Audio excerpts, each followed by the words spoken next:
Good morning, everyone. I welcome to all of you. You are watching Education Arena. लेकिन video देखने से पहले नीचे दिए गए सब्सक्राइब बटन को ज़रूर प्रेस करें। हेलो बच्चों, पिछली वीडियो में आपने पदांशों की प्रसंग सहित व्याख्या समझी थी। अब हम इसी पाठ का अभ्यास करेंगे। तो आइए सबसे पहले हम शब्दों के अर्थ जानेंगे। औछत, जिसका अर्थ है तेल लगाते और कंघी करते समय। उर, अर्थ है छाती। कमरिया, कंबल। कांचो, कच्चा। काढ़त, सवारता। केही विधि, किस प्रकार। गयन, गाय। गुहत, गूंथती। चिरजीवो, चिरंजीवी। चोटी, शिखा यानी बालों की लट, जिसे हम बेनी भी बोलते हैं। छीको, सामान रखने के लिए लटकाई गई छोटी टोकरी। नहावत, नहलाती। पतियायो, बहकावे में आना। पियत, पीते हुए। बहियन, बाजू। बरबस, जबरदस्ती। बेसी, हंसकर। बेनी, चोटी। भुई, भूमि, जमीन। भोर, प्रातःकाल का समय, सूर्योदय से पहले। लोटी, लेटना। लांबी, लंबी। लकुटी, लकड़ी। हलधर, बलराम। हरि, कृष्ण। यहाँ कुछ प्रश्न दिए गए हैं जिनका उत्तर हमने कविता से ढूंढना है। सबसे पहला प्रश्न है, बाल कृष्ण माँ यशोदा से मक्खन ना खाने का क्या क्या तर्क देते हैं। इसका उत्तर है बच्चों, बाल कृष्ण मक्खन न खाने का तर्क देते हुए माँ से कहते हैं, हे माँ, मैं सुबह ही गायों के साथ चला जाता हूँ और शाम को वापस आता हूँ।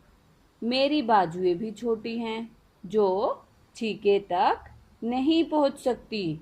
बाल ग्वाले जबरदस्ती मेरे मुंह पर माखन लगा देते हैं और तुम उनकी बातों पर विश्वास कर लेती हो। अगला प्रश्न है, कृष्ण माँ यशोदा से ग्वालों की क्या शिकायत करते हैं। इसका उत्तर है बच्चों, हे माँ, वे सब मुझे चिढ़ाते हैं और जबरदस्ती मेरे मुंह पर माखन लगा देते हैं। तीसरा प्रश्न है, कृष्ण की सारी शिकायतें सुनकर माँ यशोदा क्या कहती है।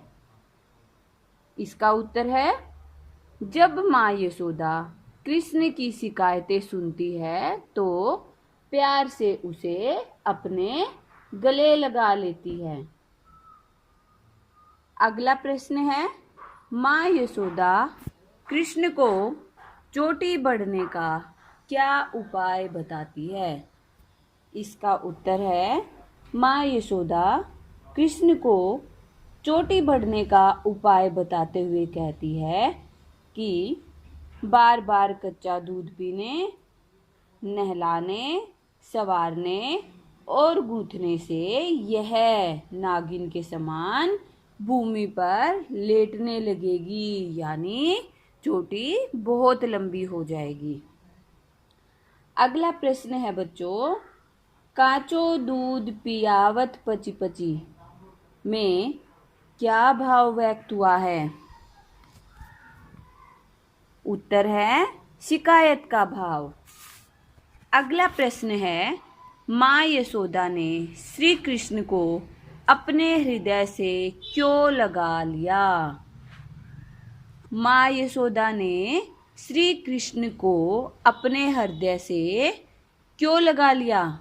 इसका उत्तर है, माँ यशोदा श्री कृष्ण की बातें सुनकर भावुक हो जाती हैं और उसे अपने गले लगा लेती है। माँ यशोदा को लगता है कि श्री कृष्ण उससे नाराज हो गए हैं। अगला प्रश्न है, निम्नलिखित भाव कविता की कौन सी पंक्तियों से प्रकट होता है? छाट कर लिखे। बच्चों, आपने इस कविता को बहुत ध्यान से पढ़ा है और आपको ढूंढना है कि ये जो पंक्तियां आगे लिखी हुई हैं, ये कविता की कौन सी पंक्तियों से ली गई हैं। मैं छोटा सा बालक हूँ, मेरी छोटी छोटी बाहें हैं, भला मैं छीके तक कैसे पहुँच सकता हूँ। ये कहाँ से लिया गया है? कविता की किन पंक्तियों से? मैं बालक बहियन को छोटो, छीको के ही विधि पायो। अगली पंक्तियां हैं, माँ तू मन की बहुत भोली है, जो इन ग्वालों के कहने पर बहक जाती है। ये किन पंक्तियों से लिया गया है बच्चों?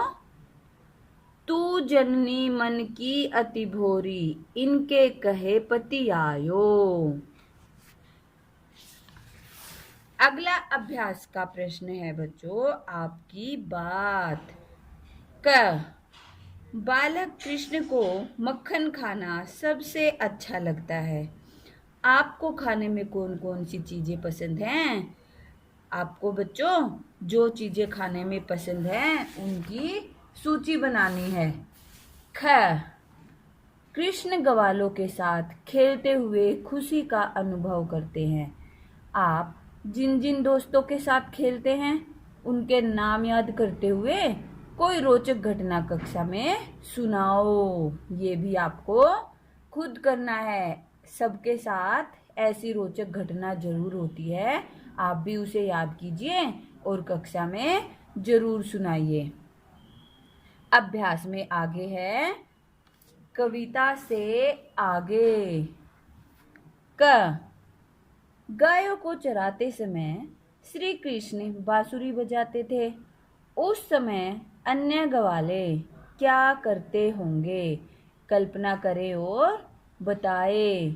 बच्चों, ये आपको खुद करना है। सोचो, कृष्ण बांसुरी बजाते थे तो अन्य ग्वाले क्या करते होंगे? या तो वो खेल रहे होंगे या फिर वो आपस में बातें कर रहे होंगे। ख गाय पालतू पशु है। पता लगाएं और लिखें कि गाय पालने से क्या क्या लाभ हैं। गाय तो सबने देखी है ना, गाय का दूध भी लगभग सभी पीते हैं, तो हमें यहाँ पर गाय के बारे में कुछ बातें लिखनी है। अब है बच्चों भाषा की बात। कविता में छोटी मोटी लोटी जैसे तुकबंदी वाले कुछ शब्द आए हैं। ऐसे ही अन्य शब्द छांटकर लिखें। ऐसे और कौन कौन से हैं कविता में शब्द?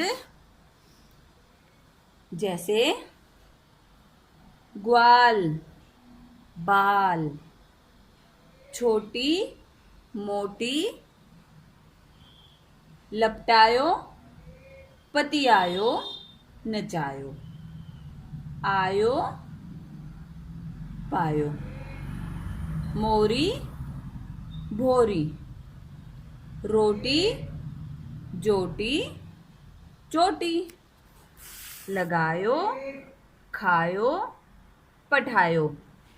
यह जब आप कविता पढ़ेंगे तो उस कविता की हर पंक्ति के आखिरी में आपको इस प्रकार के तुकबंदी वाले शब्द मिल जाएंगे। अगला है ख। मैया को माँ या माता भी कहते हैं। तो बताइए, नीचे लिखे शब्दों के लिए अन्य कौन से शब्द प्रयोग किए जाते हैं? भैया के लिए भैया को हम और क्या क्या बोलते हैं? भाई, भ्रातृश्री। घर, घर को और क्या क्या बोलेंगे? भवन, गृह। गाय, गौ। धेनु, दूध, दूध को क्या क्या बोलेंगे? दूध, पेय। तो बच्चों, ये था इस पाठ का अभ्यास। मैं आशा करती हूँ आपको ये बहुत अच्छे से समझ में आएगा और आप इसको अपनी कॉपी में नोट भी करेंगे। धन्यवाद।